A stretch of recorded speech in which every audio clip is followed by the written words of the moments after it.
Greetings, owners of fine luxury cardboard rectangles. We have finally reached the point in Magic history where Wizards of the Coast has acknowledged the secondary market in as close a way as they can without 100% outright coming out and saying, we specifically pay attention to the secondary market.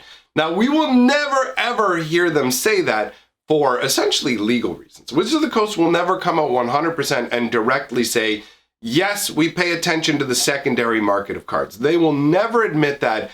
But as far as I'm concerned, the new secret layers are the biggest piece of evidence we have that they very much do pay attention to the secondary value of these cards. I mean, it's pretty hard to ignore once you really dig down into the information that's being provided through the way that they have decided to price these particular offerings, right? Because there are 7 different secret layers. I keep wanting to call them mystery layers. It's obnoxious. My brain keeps going, mystery secret layers. It's like, there's no mystery. We know exactly what we're getting with each box set. Now, interestingly enough, each of these secret layers come in their own box. Like, it's a big 200 card box, essentially, that can hold 200 cards.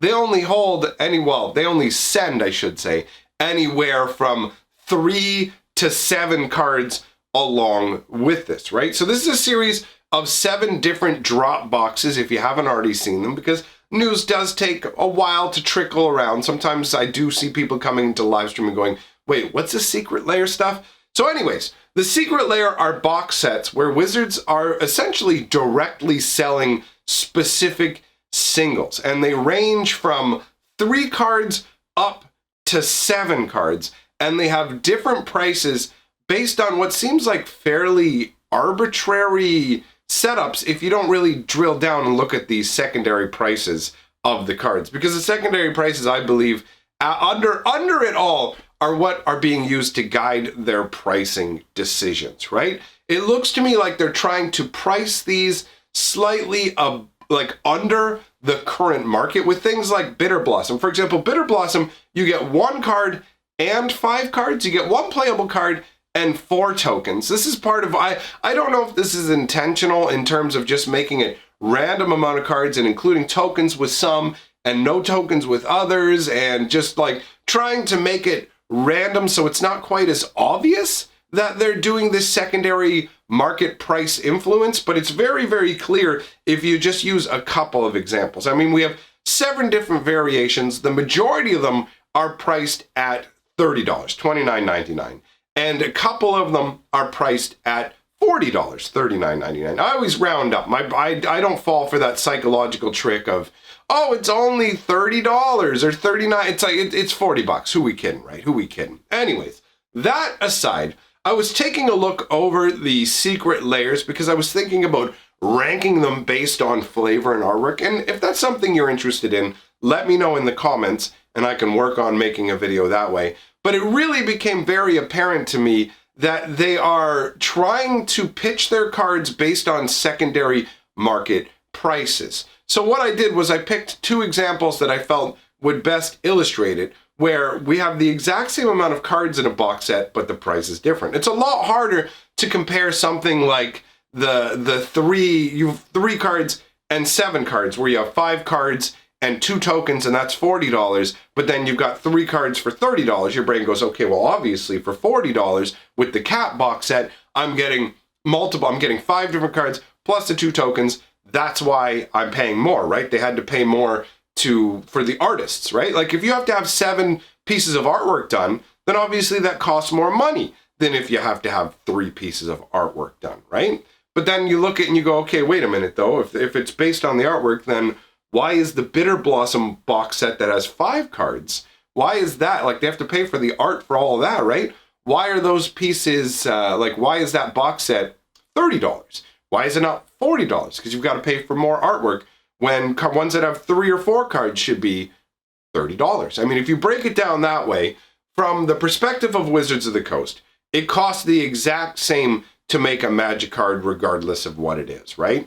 I mean, any sort of differences with artists aside, I don't know if they made a special agreement with different artists for this, but The way it normally works is Wizards pays a flat fee for their artwork now. They used to use a royalty system back in the day, but they got rid of that because then they have to pay a tiny little amount of money for every single printing of a card and can't reuse the artwork the same way without paying royalties. And I don't even know if they actually are considered to own the artwork or if the artist is still considered to own the artwork and they're like licensing it. I don't 100% understand exactly how the old Magic art system worked, but I do know at a particular point they just said, okay, cut that out. We're just going to pay a flat fee. So I don't know if with the different style of artists, because they're using non-Magic artists for these products. They're bringing in like comic book artists, and you will notice the different styles on some of these cards, right? So they brought in different artists. I don't know if they've had to pay them a different amount, but I imagine they're probably still dealing with a flat fee. So for the purposes of this discussion, I am making the assumption that every card made for Secret Lair was identical in cost. They don't have to develop the cards because the cards are already developed. All they have to do is commission the artwork. So under those circumstances, a box set that has 3 cards costs less money to make than a box set that has 4 cards and onwards. Obviously, a box set that has 3 cards is going to cost a lot less money in terms of the artwork costs at a flat rate. Like, let's just make up a number here. Let's say it costs $1,000 to commission an artist to make a Magic piece of artwork, right? So if that's the case, then the base cost of creating these box sets, just from an art perspective, if you have 3 cards, that's $3,000. If you have 7 cards, that's $7,000. Remember, it's not like they're going to pay less for token artwork under these circumstances. That's not my belief. I think they just pay the same regardless across the board. But if a Magic artist somehow sees this and wants to correct me, I'm open to being corrected. The more information I have, the more effective I can be at getting this information out there. But regardless, when you look at it underneath, it should be essentially roughly the same cost for every card they make.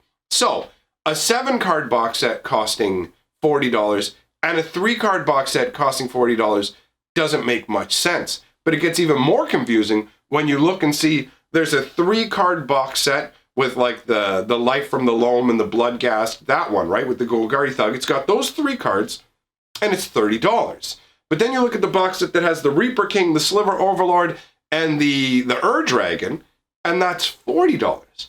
But they're both exactly 3 cards. So theoretically, they cost exactly the same to make, right? There's no differential in the cost. You go and hire the artist, you have the artwork made. So those two should be completely identical. And that's where I'm seeing the biggest evidence for Wizards paying attention to the secondary market. Like, I mean, at the end of the day, we all pretty much assume they are.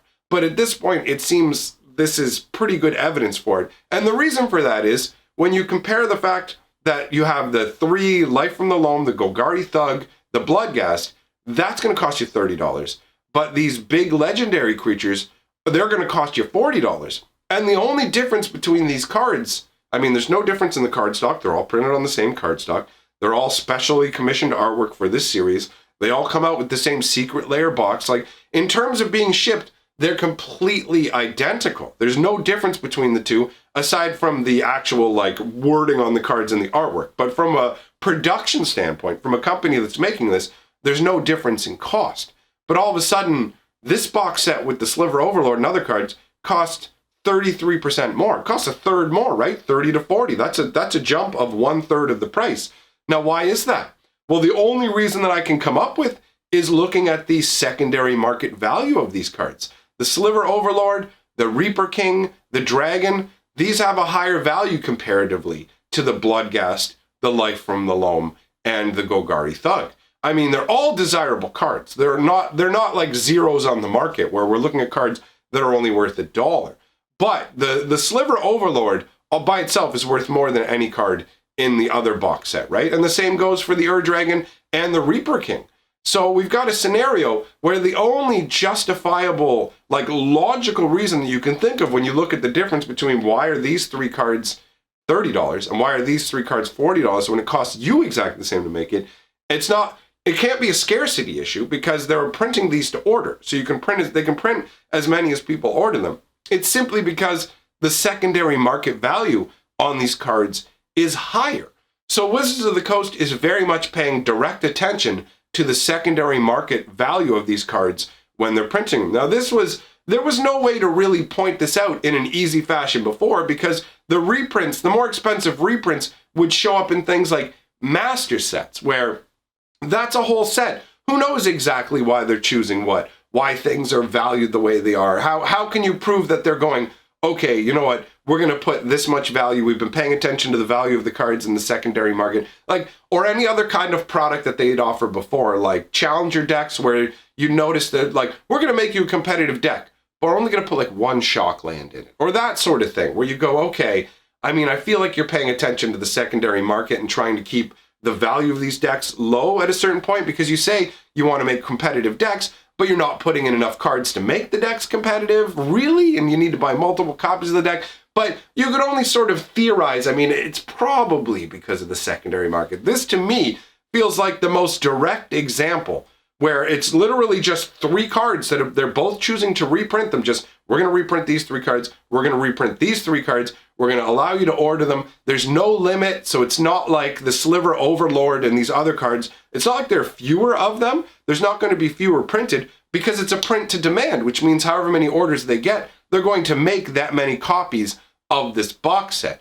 So to me, this is the strongest signal that we've ever had that Wizards is very much paying attention to the secondary market. Now, bear in mind, as I said at the beginning of the video, they will never outright acknowledge that. It is not wise for them to do so. It's not legally beneficial for them to acknowledge that they're paying attention to the secondary market. It's much better for them to just create their booster packs and let the market decide what these secondary values are, with absolutely no influence from Wizards of the Coast, where, I mean, there definitely is influence. We can see it. But as long as they just go, I don't see it, I don't see it, they can really be like this while they're saying, I don't see it, and they can benefit from looking at the secondary market and decide what products to make based on the secondary market and how to price them based on the secondary market, where they can come in under market but still maximize profits. And that's why you see this Sliver box set, not Sliver box set, sorry, but like the 3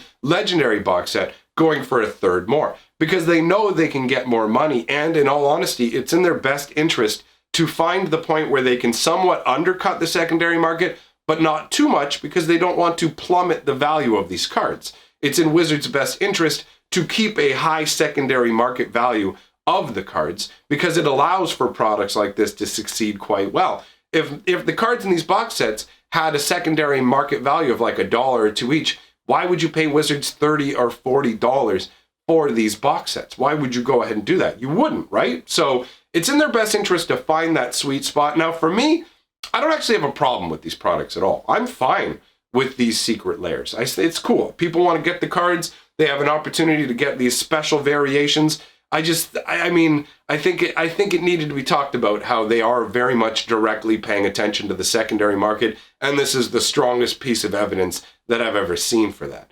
Now, on a different note, I just want to mention, do you guys know the band Sugar Ray? The lead singer of Sugar Ray was paid $100 to ruin a man's life, to just break his heart. So I made a video about that on my second channel, and it is a good chuckle. It's a funny story that'll probably make you laugh. So I invite you to come on over to my other channel. I will link the video here in the end of at the end of this video. I'll have a little box you can click on to get on over to that if you want to. I want to give a big I'm losing my ability to speak here. I want to give a big shout out to my patrons and channel members. Thank you for supporting what I do here. It does mean a lot to me. And remember, together, we are the 6th color of magic.